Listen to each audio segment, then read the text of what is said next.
Enggak, dari apa, dari Angkia, dari kelompoknya di Baik, Pak. Saya Iya, baik. Ya. Oke. Langsung aja. Assalamualaikum warahmatullahi wabarakatuh. Selamat pagi teman-teman semuanya dan selamat pagi Pak Damura. Di sini kami ingin mempresentasikan jurnal review kami yang berjudul Combustion and Emission Study of Sandbox Seed Oil Biodiesel Performance in a Combustion Ignition CI Engine. Nama saya Rizky Maulana dengan NIM 18103111038 dan teman saya. Dan saya Matthew Yeriko Manuel dengan NIM 18013111046.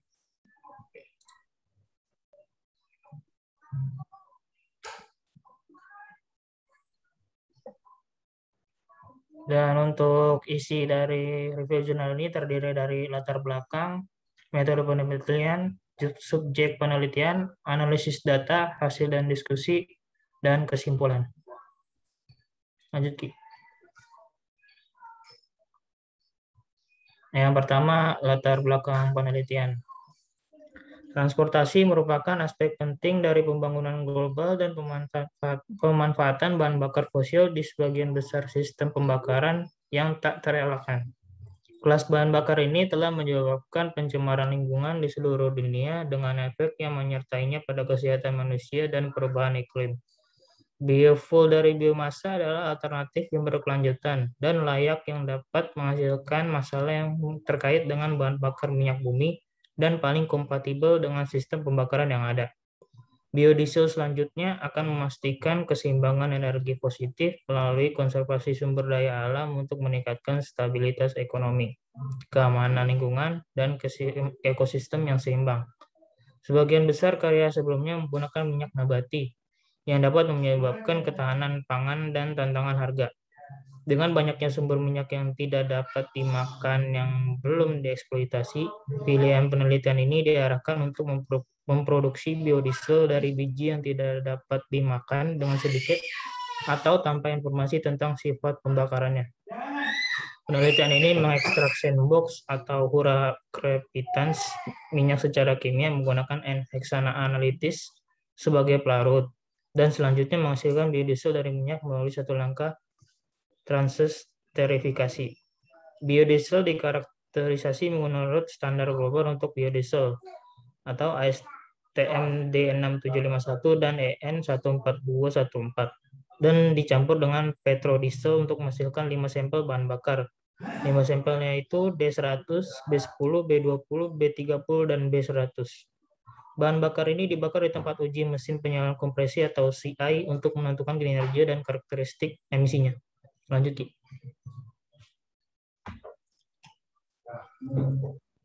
Untuk tujuan penelitiannya ini adalah menguji sifat pembakaran biodiesel dari sandbox melalui proses transesterifikasi satu langkah untuk menghasilkan biodiesel yang sesuai standar ASTM.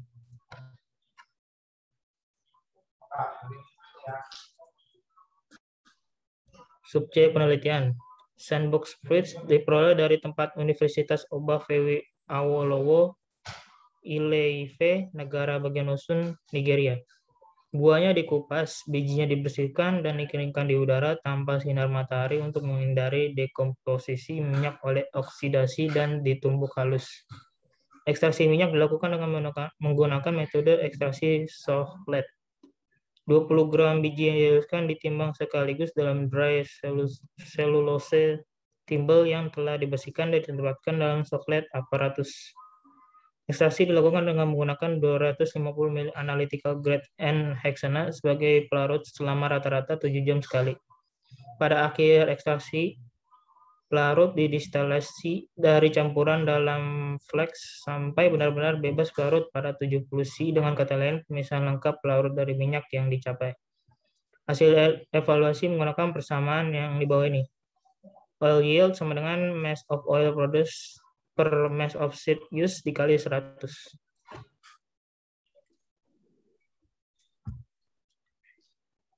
Dan untuk metode penelitiannya sendiri dilakukan dengan menggunakan rig uji mesin IC equipment atau TQ yang pada gambar di samping.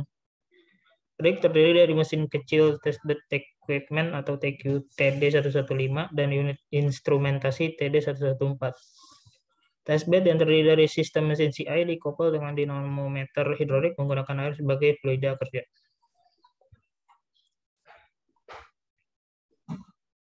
Analisis datanya. Pengaturan unit instrumentasi equipment TD114 dilengkapi dengan prop untuk kecepatan engine, torsi, tingkat konsumsi bahan bakar, dan suhu buang. Flue gas analyzer testo 331 liter digabungkan seperti yang ditunjukkan pada gambar 3 untuk mendapatkan parameter emisi. 5 sampel bahan bakar yang diantaranya adalah terdiri dari campuran yang dimana sampel ini B10, B20, dan B30. Biodiesel murni yang sampelnya B100 dan 1 petrodiesel murni yang disiapkan yaitu sampel D100. Selanjutnya akan dilanjutkan oleh rekan saya.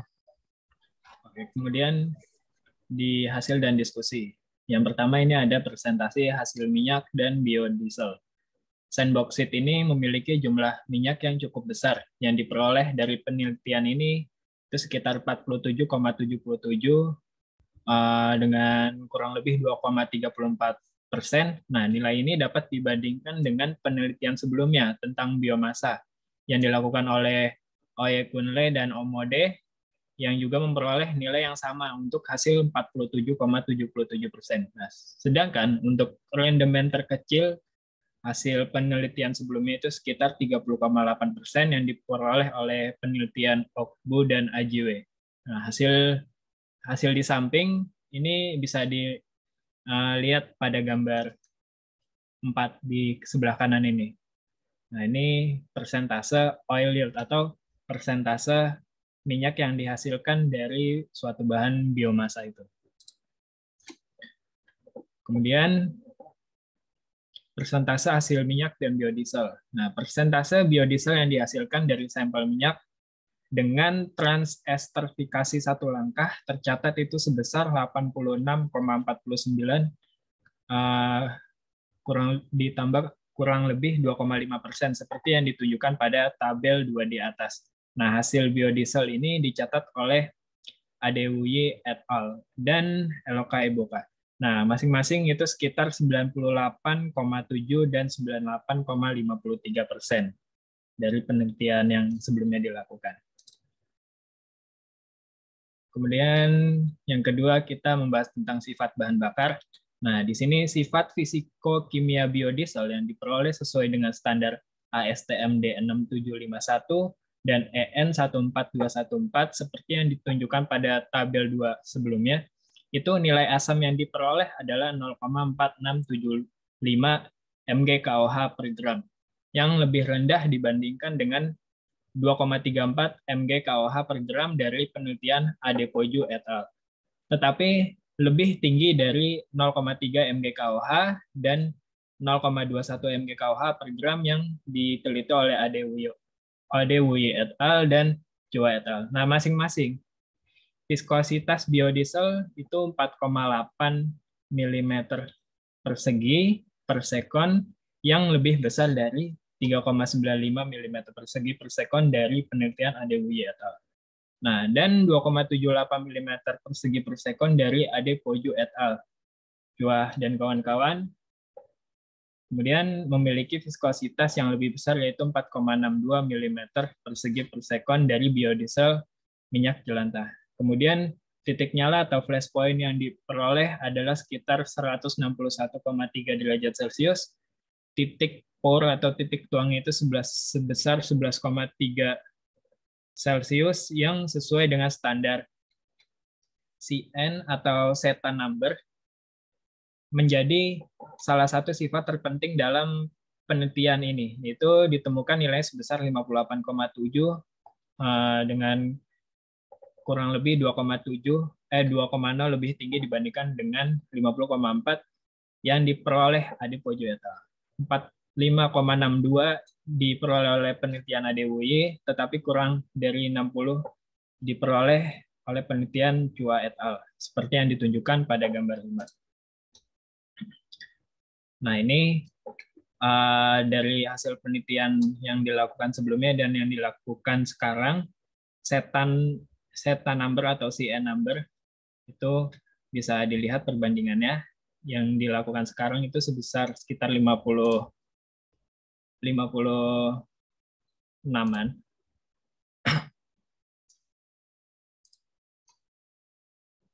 Kemudian untuk brake power, keluaran brake power mesin ini terlihat sedikit menurun karena kandungan biodiesel dari sampel bahan bakar itu meningkat, dan meningkat untuk masing-masing bahan bakar karena torsi pun ikut meningkat juga. Dan untuk masing-masing torsi dari 4 Nm sampai dengan 7 Nm.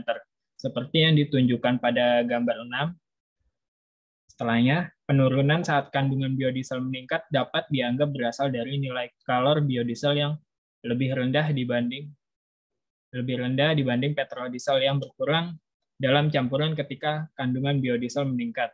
Hal ini menunjukkan bahwa penurunan high heating value mengurangi daya yang dihasilkan, dan kenaikan brake power dengan peningkatan torsi adalah sebagai akibat dari lebih banyak daya yang dihasilkan dengan peningkatan torsi. Nah, tren ini sama dengan pengamatan yang dilakukan oleh Ogun Kunle dan Ahmed, dan juga Cuah dan kawan-kawan, mendapatkan tren yang sama dengan biodiesel minyak jelantah dan campurannya. Meskipun brake power divariasikan dengan putaran mesin, tetapi bukan torsi. Daya meningkat untuk setiap bahan bakar dengan peningkatan kecepatan mesin. Nah, di sini bisa dilihat bahwa efek dari variasi torsi yang dilakukan pada mesin. Jadi dengan kondisi bahan bakarnya B100 petrodiesel dengan murni diesel minyak fosil dengan biodiesel B10, B20, B30 dan B100, dengan ketika meningkatnya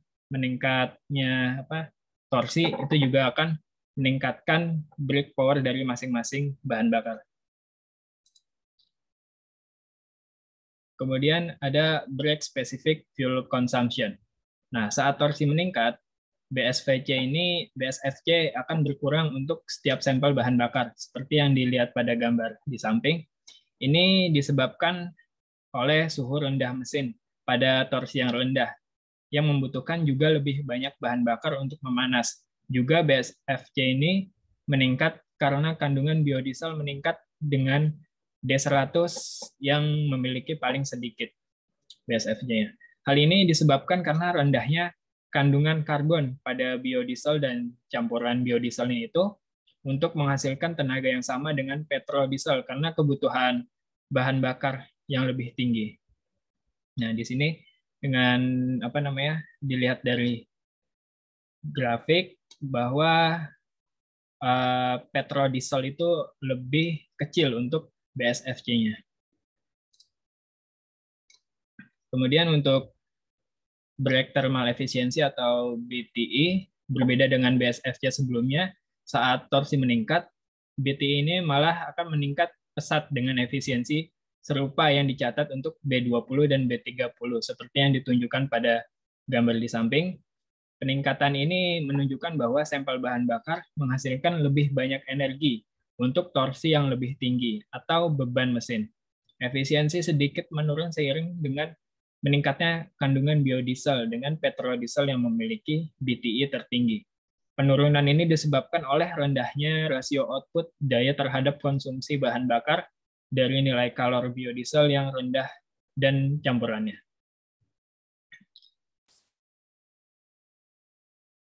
Nah, di sini kemudian selanjutnya adalah EGT atau exhaust gas temperature atau temperatur gas buangnya.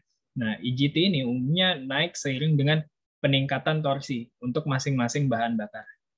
Ini karena daya yang lebih tinggi yang dihasilkan pada torsi yang lebih tinggi juga, dan peningkatan konsumsi bahan bakar pada mesin.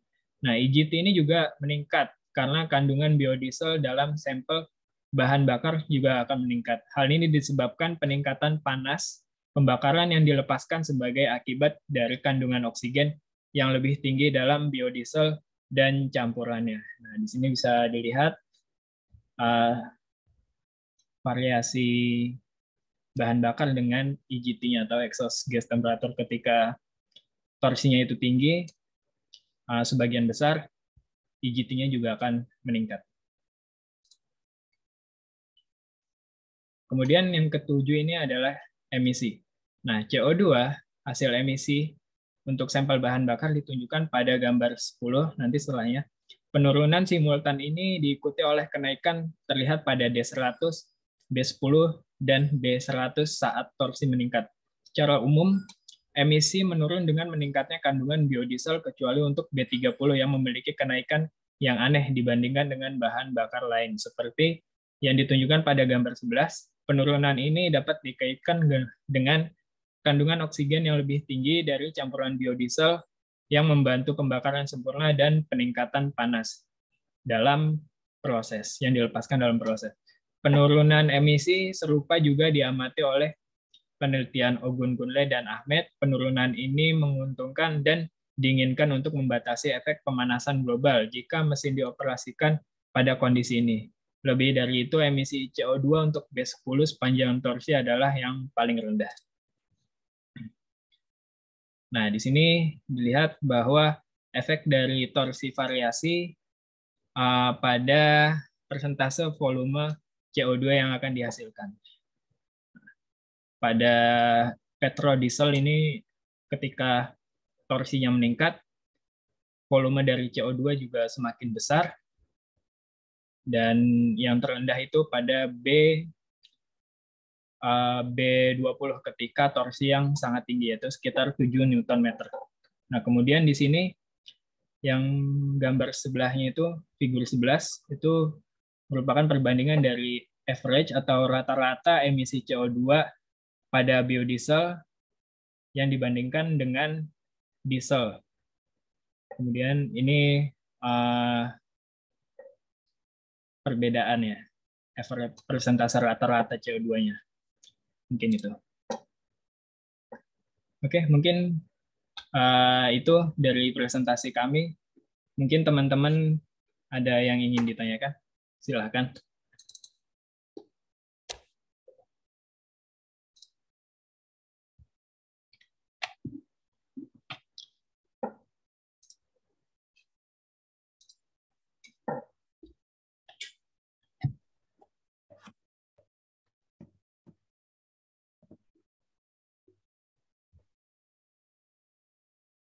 Ki, mau nanya Ki? Oh ya, boleh, JV. Boleh perkenalan. Perkenalkan, nama saya Muhammad JV Bima Sakti dengan NIM 047. Ya. Saya ingin bertanya, tadi kan ada dijelaskan tuh tentang persen oil yield ya. Saya lupa tuh di slide yang mana. Nah, itu persenan dari oil yield yang dihasilkan itu dipengaruhi oleh apa ya? Kok bisa menghasilkan oil yield sebanyak itu? Itu aja sih. Oke. Oke, terima kasih JV pertanyaannya. Mungkin teman-teman yang lain bisa ada pertanyaan lagi atau? Saya ingin bertanya. Oh ya, silakan Mas Reza. Bisa perkenalan dulu. Nama saya Reza Nanda dengan NIM 181031104. Saya ingin bertanya, apa sih kelebihan penelitian yang dilakukan penulis ini dengan penelitian sebelumnya? Terima kasih.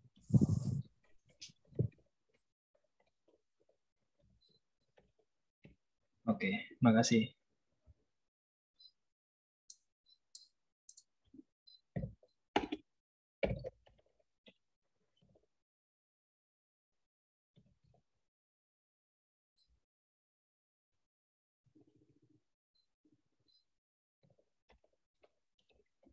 Mungkin dari teman-teman yang lain ada yang ingin ditanyakan lagi? Halo, izin bertanya Ki. Oh ya, silakan Mas Febrian. Perkenalkan, saya Febrian Andika Saputra dengan NIM 181031108. Jadi bertanya, mengapa penelitian ini menggunakan verifikasi satu langkah.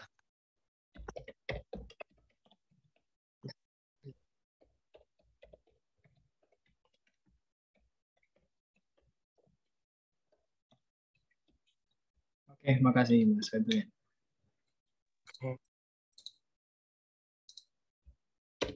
Mungkin jika ada yang mau ditanyakan lagi, teman-teman semuanya. Izin nanya dong, Ki. Oh ya, boleh. Silakan, Mas Gerald. Perkenalkan, nama saya Ralfi Nathan Gibran dengan NIM 1810311033. Ingin bertanya, kenapa B10 menjadi campuran biodiesel yang paling ramah lingkungan? Oke, makasih Mas Ralfi. Oke.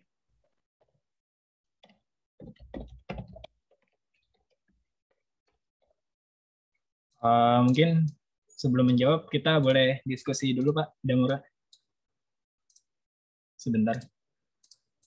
Ya, boleh. Jadi nanti silakan untuk diskusi dengan kelompoknya, apa aja yang ditanyakan nanti didiskusikan, kemudian dijawab dari pertanyaan yang diberikan untuk dituliskan nanti hasilnya dituliskan di PowerPoint-nya. Baik, Pak.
Mungkin saya mau menjawab pertanyaan Gerald, bisa ke slide 4.5 ya.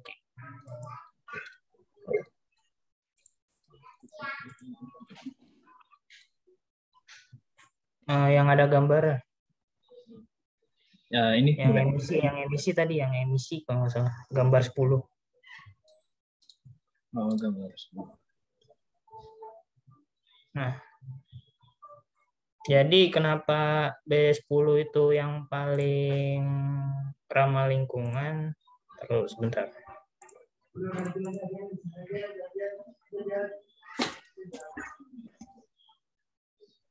Jadi karena variasi dari torsinya itu dari 4, 6, dan 7 nanometer itu paling seimbang. Ya, misalkan perbandingan di 4 nanometer. Mungkin yang paling tinggi tapi sama tingginya dengan B20. Terus kalau variasi torsi di 6 nanometer dari semua sampel yang paling rendah. Terus dari yang warna hitam atau 7 nanometer tuh variasi torsinya tuh seimbang, tidak rendah atau tidak tinggi. Jadi menurut saya tuh karena emisinya paling rendah terus paling ramah lingkungan ya karena variasi torsinya tuh yang paling seimbang di antara sampel yang lain gitu. Bisa ngerti gak, Gerald? Ngerti, Teo. Makasih ya, Teo ya, jawabannya. Oh ya, sama-sama, Gerald.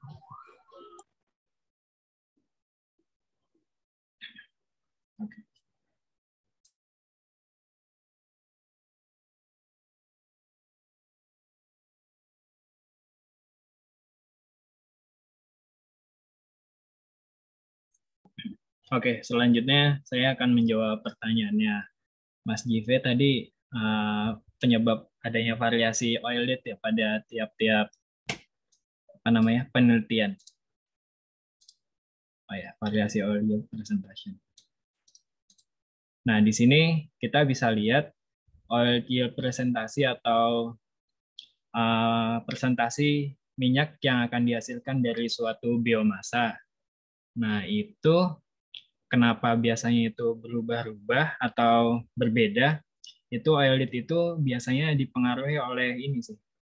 Perbedaan dari seperti kematangan biji dari biomasa yang dilakukan atau diproses.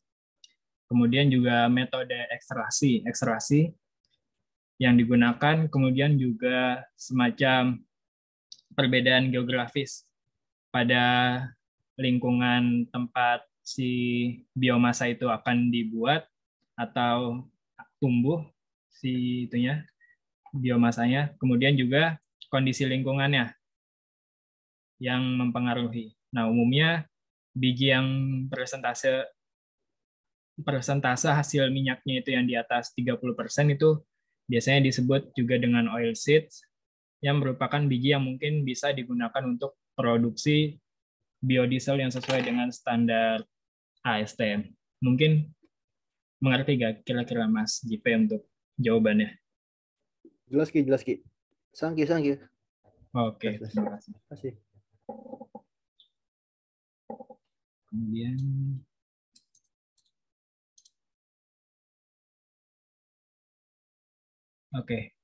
kemudian untuk pertanyaannya Mas Febrian Andika, mengapa menggunakan transesterfikasi satu langkah pada penelitian ini?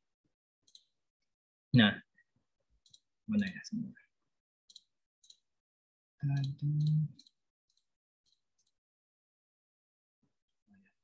Kenapa dilakukan transesterfikasinya satu langkah?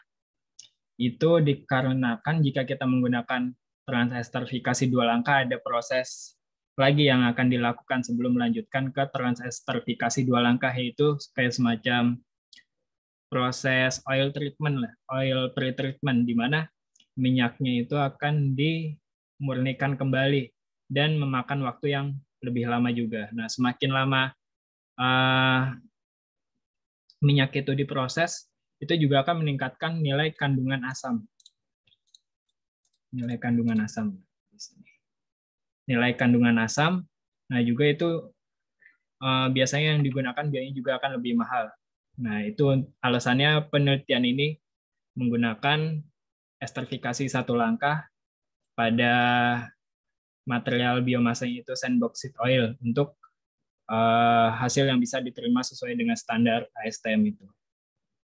Mungkin itu Mas Febrian, kira-kira bisa terjawab? Oke, bisa Ki. Makasih Ki. Oke, makasih Mas Febrian.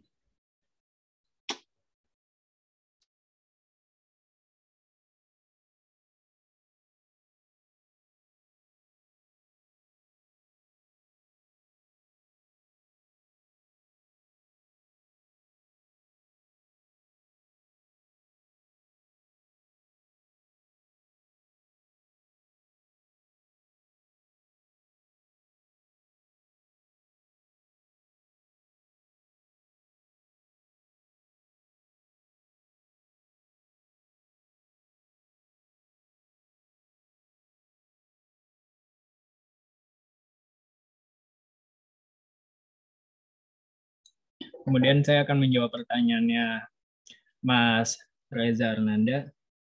Kelebihan penelitian ini dibandingkan dengan penelitian sebelumnya. penelitian.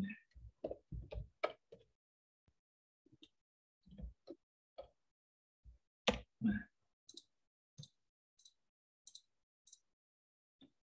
mungkin bisa dijawabnya apa ya? Oke, kelebihannya itu di sini kita menggunakan yang pertama itu